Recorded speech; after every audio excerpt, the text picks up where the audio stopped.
weather hits. A look back at some of the major events that changed everything about the weather you thought you knew. Welcome to Mike Everett's Extreme Weather Special. Brought to you by Comfort Air. Welcome, and thank you for joining us. I'm Paul Voda, owner and president of Comfort Air, and the weather is my business. It's my job to help you stay comfortable during our weather extremes, and we do have them: the heat, the cold, the windy, and wet seasons. We have it all. I'm here in the NBC Palm Springs studio, and behind me is the Weather Center, the hub for all weather information. You may have seen me playing a weatherman on TV. And my most favorite part of the forecast, Coachella Valley, the 3-day Comfort Air forecast. Hot, hot, and hot. But Mike Everett is the real deal. He's NBC Palm Springs chief meteorologist, and it's his job to keep us all informed and prepared when extreme weather strikes. So let's get the ball rolling and toss it over to Mike.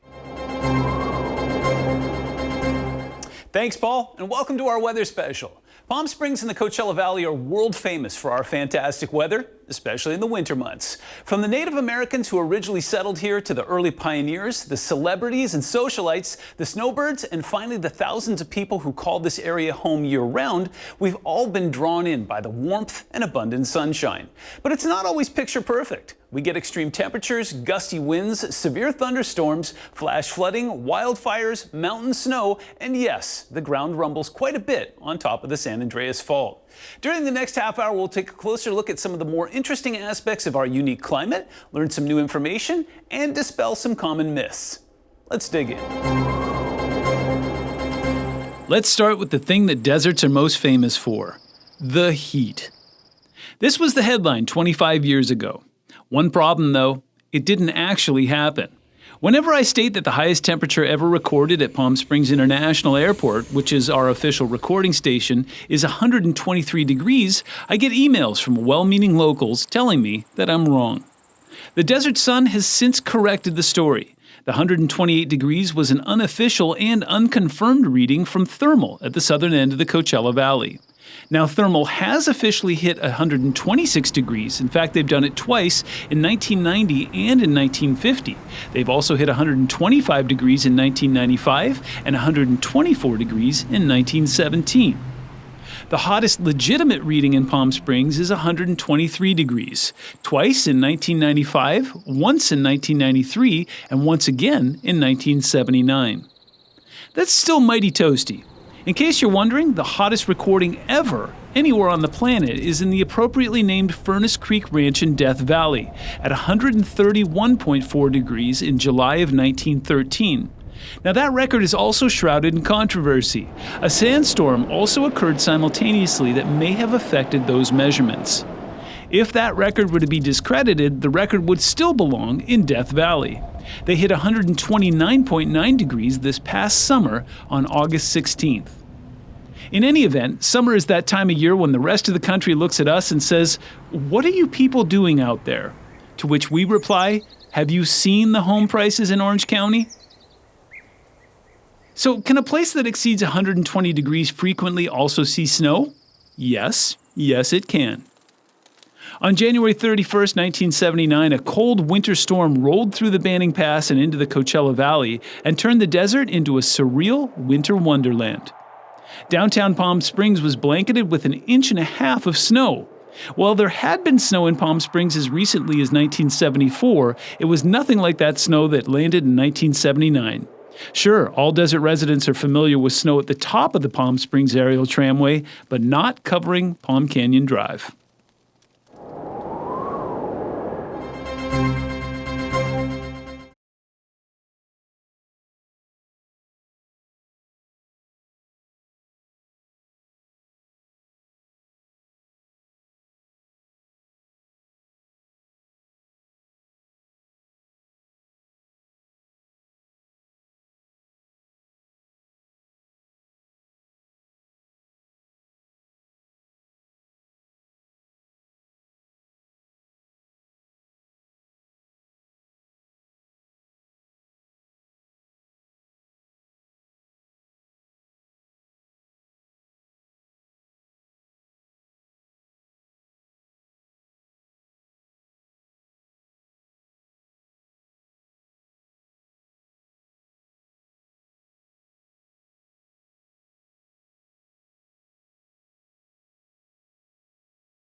Welcome back. I'm Paul Voda, Comfort Air, and we're talking all things weather. We don't have brush fires here in the Coachella Valley very often, but we do have them, more often than not. They happen west of the valley and in the mountains. And when a brush fire breaks out, we sometimes experience smoke and ash. Fires can generate their own weather. Here's Mike with more on that.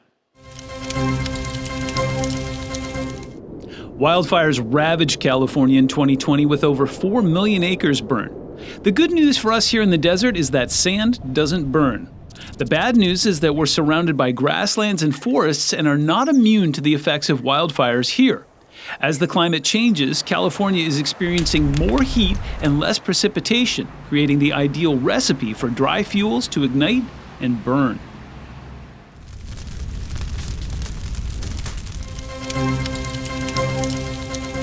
It's really about getting that first effective attack, get that intel nailed down. More than 300 of these state-of-the-art high-definition near-infrared cameras are watching for wildfires throughout the state. Really within about 30 seconds, the camera can be moved, and that person in dispatch is going to know exactly what is going on, where it's located, and how to dispatch material, personnel, airstrikes. Within seconds of a 911 call, dispatchers and fire personnel can log on to the Alert Fire website and get a look at where the fire is burning to better determine the type of response needed and to rule out false alarms. It is a tool in our toolbox. Gray or white smoke is a wildland fire. If it's black or a dark brown, that kind of signifies to us that could be a structure fire. Using a time-lapse feature as seen here from last year's Woolsey fire in Ventura County, crews can also monitor how the fire is moving. If it's past a ridge line, then we can verify that there is definitely a fire due to the smoke and watch it as it builds and determine what resources we're going to need. A coalition of universities, public safety agencies, and utility companies, including PG&E,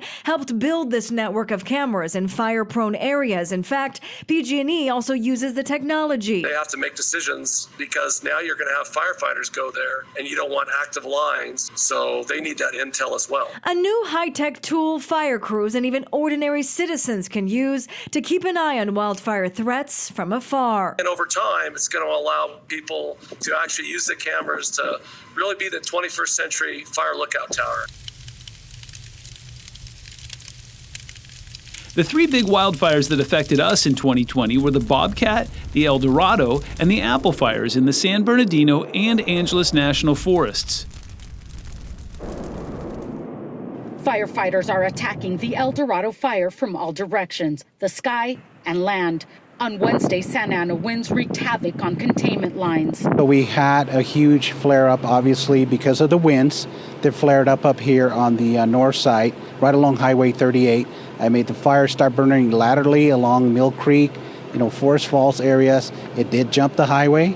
The fire made a run towards Forest Falls and Mountain Home Village, where homes are nestled inside the dense canopy of trees.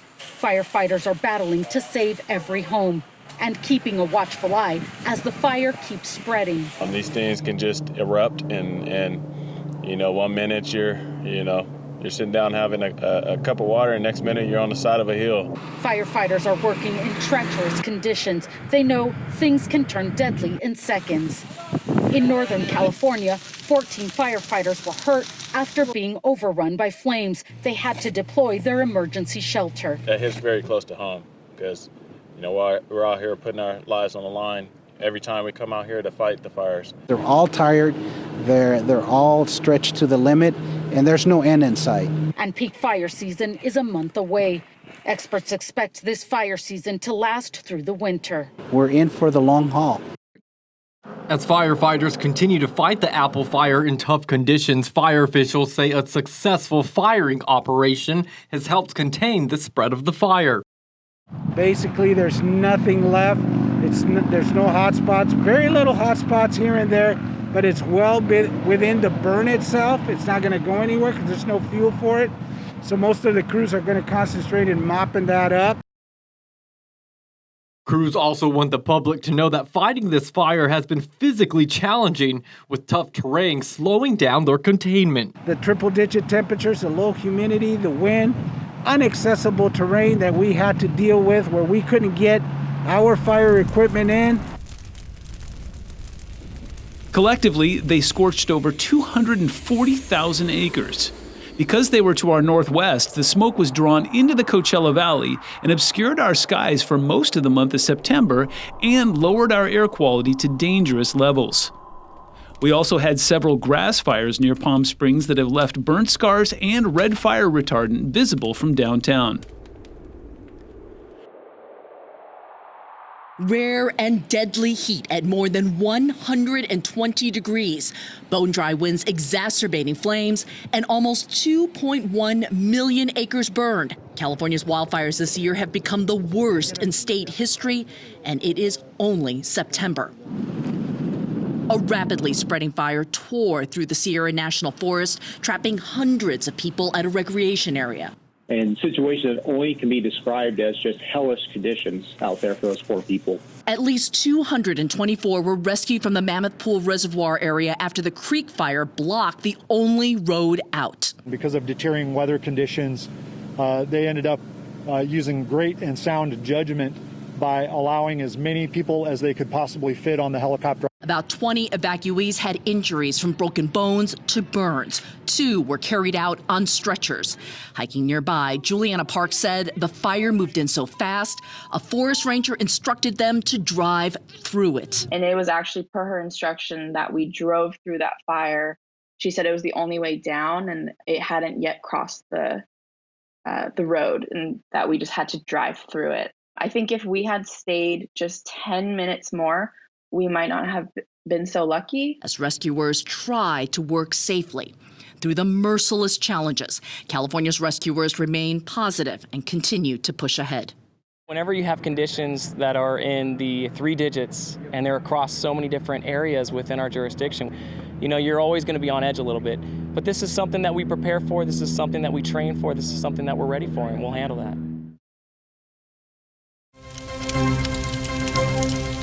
You'll hear me talk a lot about diurnal winds during my forecast. In fact, I do it almost every evening.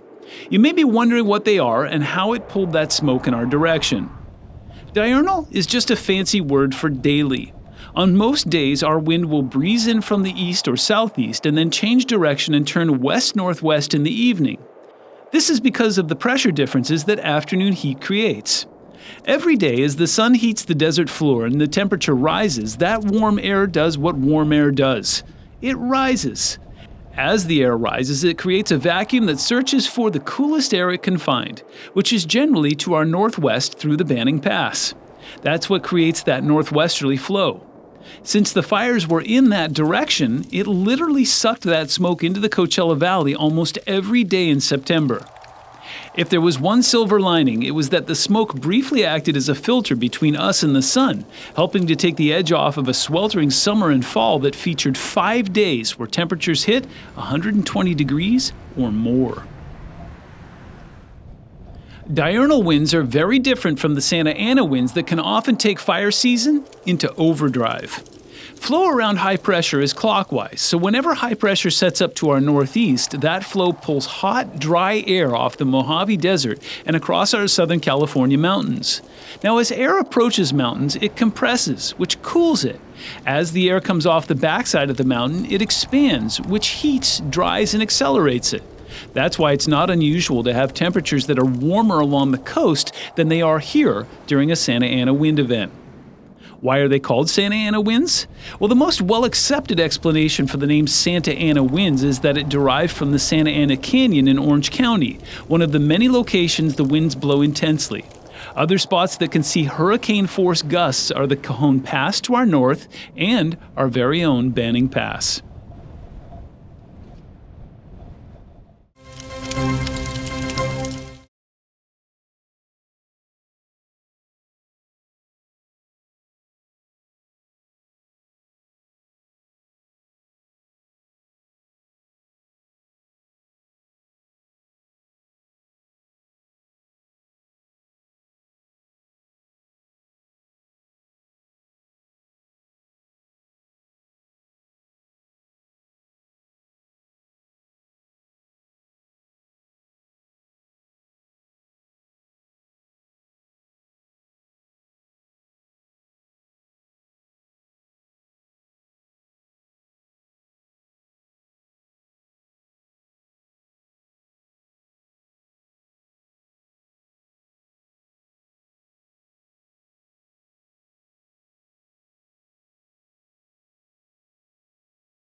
Welcome back.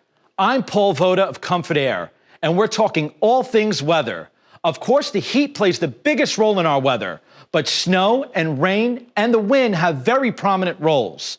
Let's get back to NBC Palm Springs chief meteorologist. Here's Mike Everett. 2020 was an epic, historic year for hurricanes in the U.S.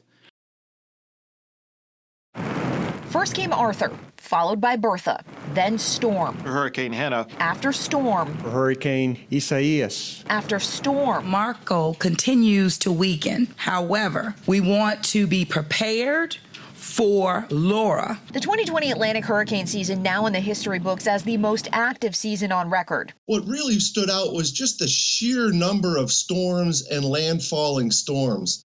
The 30 named storms is a record. Of the 30 named storms, 6 were major hurricanes, Category 3 or higher, and 12 storms made landfall in the U.S., 5 of those striking Louisiana. Quite frankly, it's more than anybody should have to bear. NOAA's lead season hurricane forecaster Jerry Bell cites the cause as 2 key climate patterns, La Nina in the Pacific and the Atlantic multi-decadal oscillation, which produces warmer ocean temperatures, weaker wind shears, and favorable winds coming off of Africa. You have this combination of climate factors that really sets you up for a potentially extremely active season. Roughly 80 million people in the United States are considered to be potentially impacted by a hurricane. And the U.S. isn't alone. The final 2 hurricanes to make landfall this year also proved to be among the most powerful.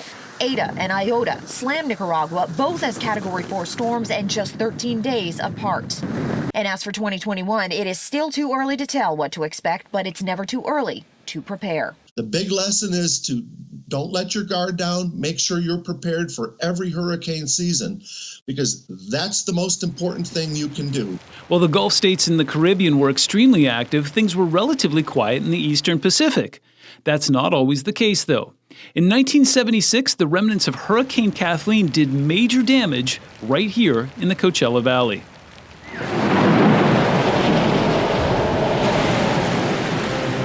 Hurricane Kathleen came along in the 70s. It devastated the valley. It really filled the sea up. The sea rose. It's very flat, the topography is very flat, so a small rise in sea elevation covered a large area. The entire level of the sea, which I believe was 371 square miles at the time, the entire level of the sea went up 11 inches.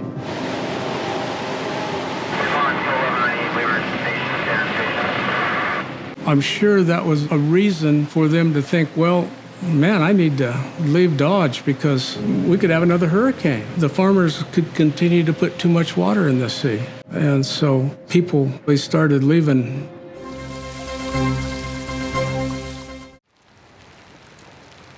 Typically, hurricanes and tropical storms bypass us because of the cold ocean temperatures here. But during El Niño years, when the water is warmer, we become more vulnerable. Kathleen began as a tropical depression on September 7, 1976, and quickly intensified into a tropical storm, and then a Category 1 hurricane as it moved north toward Baja. It made landfall about 120 miles south of Ensenada. The storm weakened to a tropical depression as it moved inland over the Sonoran Desert.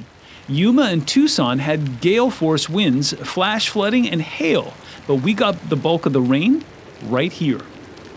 Our normally dry landscape was pummeled by a deluge of rain, with almost 15 inches falling on the southern slopes of Mount San Gorgonio and 10 inches accumulated on Mount Laguna to our south. That created an impromptu river that flooded the town of Ocotillo with 4 to 6 feet of water that was reportedly a half-mile wide. 6 people were drowned in the improbable flash flood, and 70 to 80% of the town was destroyed. The Salton Sea rose 6 to 8 inches as a result, and a quarter-mile of Interstate 8 and a 60-foot bridge were destroyed by the flood, which also washed away mobile homes, trucks, and cars. The Coachella Valley and Palm Desert were declared disaster areas by Riverside County authorities. Property damage was set at $10 million, with 300 homes damaged or destroyed in Palm Springs.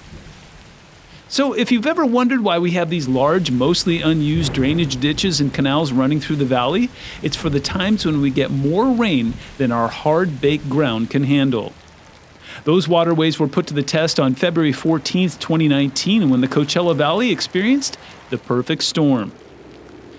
The winter of 2019 was during an El Niño, when Southern California generally sees cooler and wetter conditions than normal. This particular winter didn't disappoint. A series of cold core low-pressure systems from the north had been delivering rain and low-elevation snow for the weeks leading up to a pattern change that brought in a warm, wet, atmospheric river from the south.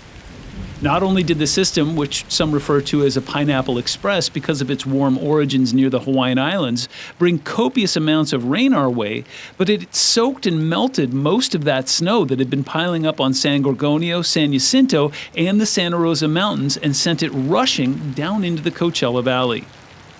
Within hours, a raging river was flowing through the valley and roads were washed out, including the one leading up to the Palm Springs aerial tramway. But for the most part, our drainage systems did the job. An estimated 4 billion gallons of water flowed into the Salton Sea as a result.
And finally, let's talk tornadoes. Several times a year, we get photos and videos into the newsroom for people who claim they've seen a tornado. While these dust devils have the same basic components as tornadoes, which are two competing air masses, one cooler and one warmer than the other, they're not the real deal. So, are there tornadoes in Southern California? The simple answer is yes. There have been several over the past few decades. Now, they tend to be small and cause limited damage. They're nothing like the killer storms we see in other parts of the country. One of the most famous twisters here occurred in 1983. That tornado stripped part of the roof off of the Los Angeles Convention Center before roaring south along Broadway, ripping apart houses, smashing brick storefronts, and overturning cars. More than 150 buildings were damaged. 32 people were hurt. In 1991, a twister ripped the roofs off of several homes in Irvine. One in 1993 caused significant property damage in Lake Forest.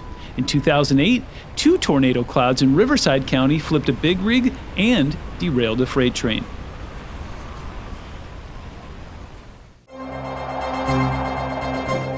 So next time you hear someone say we never have any weather here in the desert, just give them a smile, because now you know better.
So there you have it. We experience a lot more than excessive heat here in the desert. We have a unique climate that changes with the seasons, and at times can be harsh and unpredictable. It's our desert weather to the extremes. Until next time, I'm Paul Voda of Comfort Air. Thanks for watching. So you'll want to stay cool. Give me a call. Back to you, Valia. Bravo! And he even got the toss back correct.